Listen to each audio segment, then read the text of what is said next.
The day my cheating wife showed up at my door months after I left, she was pregnant. And what she said next changed everything.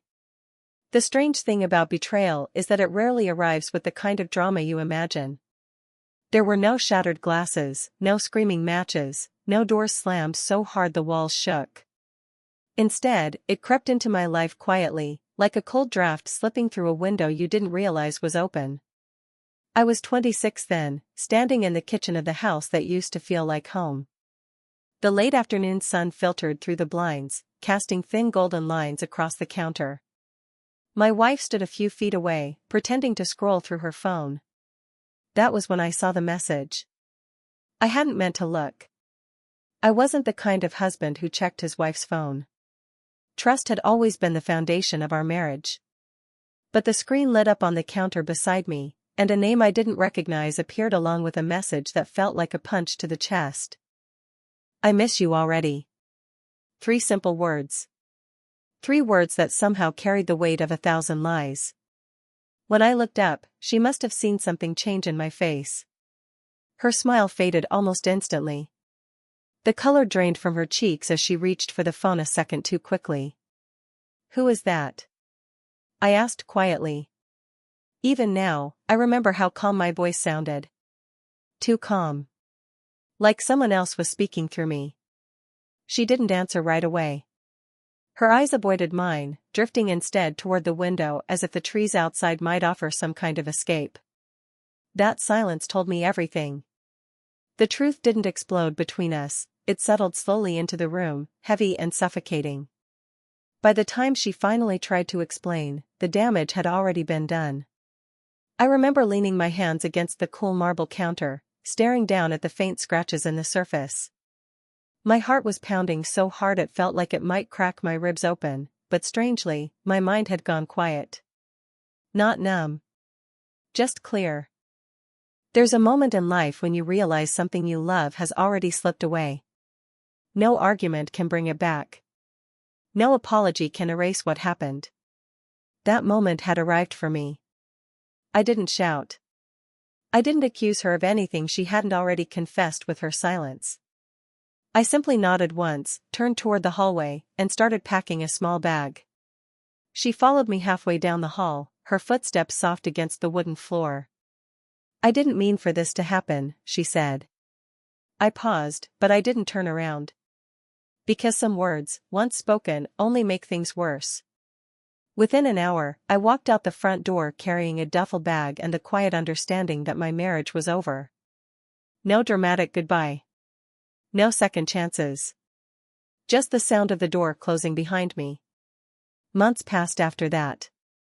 I moved into a small apartment across town where the walls were thin and the nights felt longer than they used to. Life became simpler in a strange way. I cooked for one. I slept on one side of the bed. I tried not to replay the past every time the silence stretched too far. Slowly, piece by piece, I started rebuilding something that resembled peace. And then one rainy afternoon, just when I thought that chapter of my life had finally closed, there was a knock on my door. When I opened it, the woman who had once been my entire world stood on the other side. Her coat was soaked from the rain. Her eyes were tired. And beneath the fabric of her sweater, her stomach was unmistakably round. She was heavily pregnant. For a long moment neither of us spoke. Because some surprises are so heavy, they steal the air right out of the room. For a few seconds, I just stood there holding the door open, rain drifting in through the hallway behind her. Up close, she looked different. Not just because of the pregnancy, though that was impossible to ignore. Her coat hung open slightly, and one hand rested protectively on the curve of her stomach, almost unconsciously. It was the look in her eyes that struck me the most. The confidence she used to carry everywhere, the quiet certainty that had once drawn me to her, was gone. In its place was something softer, something tired. And maybe a little afraid. Neither of us spoke at first. Rain tapped steadily against the apartment windows behind me, filling the silence that stretched between us. Finally, I stepped back. "You shouldn't be standing out there," I said, my voice quieter than I expected. She hesitated, as if unsure whether the invitation was real. Then she slowly stepped inside. The apartment suddenly felt smaller with her in it. Warmer too, though I wasn't sure if that was a good thing. I closed the door behind her, and for a moment we both just stood there awkwardly in the narrow entryway. She slipped off her wet coat, moving carefully, like every movement required extra thought now. I noticed how she supported her lower back slightly as she walked toward the couch. She lowered herself down slowly with a small exhale of relief. I stayed near the kitchen counter, keeping a safe distance between us. Old instincts told me to offer her something, water, tea, anything, but another part of me held back. The same part that remembered exactly how much damage a single moment of trust could cause. Her eyes moved around the apartment, quietly taking in the small details of my new life. The simple furniture. The stack of books on the coffee table. The single framed photo on the shelf, one I had forgotten was even there. She must have noticed it too, because her gaze lingered for a moment before she looked away. "I didn't come here to make things harder for you," she said softly. Her voice sounded different. Less certain. More careful. I leaned against the counter and folded my arms, trying to keep my emotions somewhere behind a wall I had spent months building. "Then why did you come?" She didn't answer right away. Instead, her fingers began twisting lightly in the sleeve of her sweater, a nervous habit I remembered from years ago. Back when we first started dating. Back when everything between us felt easy. "I thought about coming here 100 times, she finally said. "And every time I told myself I shouldn't." Her voice trembled slightly on the last word. The room went quiet again. Outside, thunder rumbled somewhere in the distance, followed by another steady wave of rain against the windows. She shifted on the couch, wincing just slightly as she adjusted her position. Without thinking, I noticed the exhaustion in her face, the faint shadows under her eyes, the way pregnancy had softened her features in ways I hadn't expected. She looked older than the last time I saw her. Not in years, but in weight. The kind life places on people when things don't turn out the way they thought they would. Finally, she looked up at me. "I know I'm the last person you want to see," she said quietly. "But there are things you deserve to know." Her hand rested gently on her stomach again, almost protectively. For the first time since she arrived, a thought crossed my mind that I hadn't allowed myself to consider yet. A heavy one. But I pushed it aside for the moment. Because whatever she had come to say, I wasn't sure I was ready to hear it. Still, something in her expression stopped me from asking her to leave. So I stayed where I was, arms crossed, heart guarded, waiting for the words she was clearly struggling to find. And in that quiet moment, I realized something strange. For the first time since our marriage ended, my anger wasn't the loudest thing in the room anymore. The silence between us stretched long enough that I could hear the faint ticking of the cheap wall clock above the kitchen sink. She stared down at her hands for a moment, as if gathering the courage to say something that had been sitting heavy on her chest for months. Finally, she spoke. "The man I told you about, the one I was seeing." Her voice faltered slightly, like even saying the words felt wrong. "He's gone." I didn't move, but something inside my chest tightened. "What do you mean, gone?" I asked. She gave a small, humorless breath that almost sounded like a laugh. "He left," she said quietly. "Not long after I found out I was pregnant." The words settled in the room like dust. For a moment, neither of us said anything. Part of me wanted to feel vindicated. There was a bitter corner of my heart that whispered, "This is what happens when people betray you." But strangely, the satisfaction never came. Instead, I just felt tired. She continued speaking slowly, carefully, like someone walking across thin ice. "At first he said we'd figure it out," she said. "That we'd handle it together." Her fingers twisted nervously in the fabric of her sleeve again. "But a few weeks later he stopped answering my calls." Her eyes drifted toward the floor. "Then he stopped answering anything." The rain outside grew heavier, tapping harder against the windows.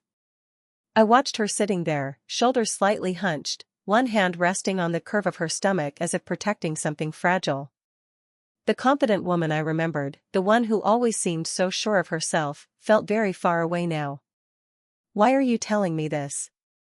I asked after a moment. My voice wasn't angry. But it wasn't warm either. She looked up at me then, her eyes tired but steady. "Because you deserve the truth," she said. "Even if it comes too late." I folded my arms again, leaning back slightly against the counter. The truth. It was strange hearing that word now, after months of silence and broken trust. "You had your chance to tell the truth," I said quietly. Her expression flinched just slightly, but she didn't argue. "I know." She said it so simply that it took the edge out of my anger before it could even rise. The room grew quiet again. Then she tried to stand. The movement looked harder than she expected. She placed a hand against the arm of the couch, pushing herself up slowly, but halfway through she winced and paused. Without thinking, I stepped forward. "Careful." My hand reached her arm before my brain had time to stop it. For a brief moment, our skin touched. Her sleeve was soft beneath my fingers, and through the fabric I could feel the warmth of her arm. She looked up at me in surprise, clearly not expecting the help. "Thanks," she said softly. The word hung there between us. Familiar. Too familiar. I quickly pulled my hand away, stepping back again as if the contact had burned me. Old instincts are strange that way. Even after everything that had happened, some part of me still reacted to her without thinking. She steadied herself, placing a hand on her stomach again as she caught her breath. "Pregnancy isn't exactly graceful," she murmured with a faint, self-conscious smile. For a split second, the comment reminded me of the woman I used to know, the one who could laugh at herself, even in awkward moments. But the memory faded quickly. Because reality was still sitting right there between us. A child that wasn't mine. A past that couldn't be undone. And two people standing in the middle of a conversation neither of us had ever imagined having. I took a slow breath and gestured back toward the couch. "You should sit," I said. This time, my voice carried less distance. Not forgiveness. Not yet. But something softer than before. And as she slowly lowered herself back onto the couch, I realized the conversation we had started was only beginning. And I still didn't know where it was going to lead. The storm outside grew heavier as the evening settled in. Rain rolled down the windows in uneven streaks, and the sky darkened earlier than usual, filling the apartment with that quiet, gray stillness that comes before night. She shifted slightly on the couch, adjusting her position again. "Looks like I picked the worst time to travel across town," she said softly, glancing toward the window. Thunder rumbled somewhere in the distance. I followed her gaze and sighed quietly. The rain was coming down hard now, the kind that turned streets into mirrors and made driving miserable. "You're not going anywhere in that," I said. The words slipped out before I could reconsider them. For a moment she looked like she might argue. Then she glanced down at her stomach and seemed to reconsider. "I'll wait until it slows down," she said. I nodded and turned toward the kitchen. "Tea?" I asked. Her eyes lifted slightly, surprised. "Yeah, that would be nice." The kettle clicked on with a soft hum, and soon the quiet sound of boiling water filled the space between us. It gave us something to listen to besides the rain, and besides our own thoughts. I placed 2 cups on the small kitchen table and slid one toward her as she slowly moved from the couch to the chair across from me. She lowered herself carefully, letting out a quiet breath as she settled. "Thank you," she said, wrapping both hands around the warm mug. The steam curled gently into the air. For a few minutes we just sat there drinking tea, the warmth of it cutting through the chill that had followed her in from the rain. Then, unexpectedly, she spoke again. "Do you remember that trip we took to the coast?" she asked. I looked up. "What trip?" "The one where we got completely lost trying to find that little seafood place you read about." I couldn't stop the faint smile that crept onto my face. "We drove in circles for 2 hours. She laughed softly. And when we finally found it, it was closed. Best dinner of vending machine snacks I ever had, I said. The memory sat between us for a moment, simple and warm. For the first time since she arrived, the tension in the room loosened slightly. But then her expression grew more serious again. I didn't realize how many moments like that I took for granted, she said quietly. Her fingers traced the rim of the mug slowly. You were always patient with me, even when I didn't deserve it. I didn't answer right away. Because she wasn't wrong. There had been a lot of patience in our marriage. Maybe too much. The storm outside cracked with a sharp bolt of thunder, making her flinch slightly. Instinctively, I noticed the way she shifted again in her chair, trying to get comfortable. Pregnancy clearly wasn't making anything easy for her. I stood up without saying anything and grabbed a spare pillow from the couch. Here, I said, placing it behind her back. She looked up at me with quiet surprise as she leaned into it. That actually helps, she admitted. Our hands brushed briefly as I adjusted the pillow. This time neither of us pulled away immediately. It wasn't romantic. Not really. But there was something familiar in the small act of care, something that reminded me of the life we once shared. She looked down at her tea again, her voice softer now. I wish I had understood sooner how much you gave to us. The honesty in her words made the air feel heavier. But strangely, it didn't hurt the way I expected it to. Instead, it felt like two people finally speaking without walls for the first time in a long while. Outside, the storm continued to rage.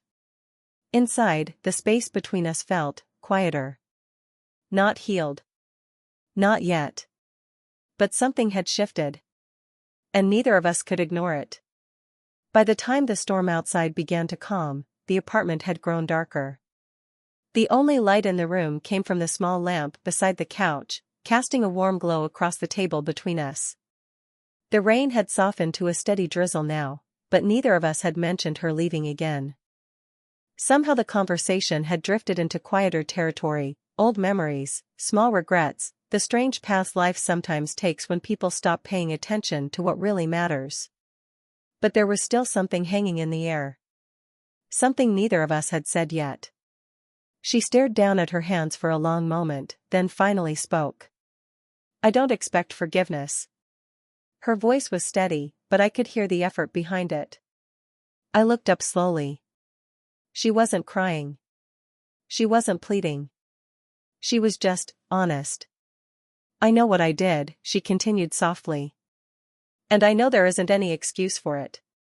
The words stirred something inside my chest that had been buried for months. A slow wave of anger I had kept locked away. You're right about that, I said quietly. The honesty in my voice surprised even me. She nodded slightly, accepting the weight of the words without arguing. I spent a long time blaming everything else, she admitted. Work stress. Our arguments. Feeling like something was missing. Her fingers tightened together. But the truth is, I made a choice. I leaned back in the chair, running a hand slowly over the back of my neck. You didn't just make a choice, I said. You broke something. The room went still again. She swallowed hard but didn't interrupt. You have any idea what it's like to question every memory you had with someone? I continued, my voice rising slightly before I caught myself. To wonder if the person you trusted most was already halfway out the door while you were still trying to fix things. For a moment, the frustration I had buried for so long finally surfaced. Not loud. But real. Her eyes glistened slightly, but she didn't look away. I do now, she whispered. That simple answer took the air out of my anger before it could grow any larger. Because there was no denial in her voice. No attempt to defend herself. Just acceptance. After a long moment, she slowly pushed her chair back and stood up. I should go, she said quietly. She reached for her coat on the couch, but as she turned, her balance faltered slightly. Her hand instinctively reached for the table, but it wasn't enough. Without thinking, I stood and stepped forward. Hey, careful. My arm moved around her shoulders to steady her before she could stumble. For a brief moment, we were standing close again. Closer than we had been all night. Her breathing slowed as she leaned lightly against me, regaining her balance. One hand rested against my chest, steadying herself. "I'm okay," she murmured softly. But neither of us moved right away. Her head dipped slightly forward, resting for just a moment against my shoulder. It wasn't a romantic gesture.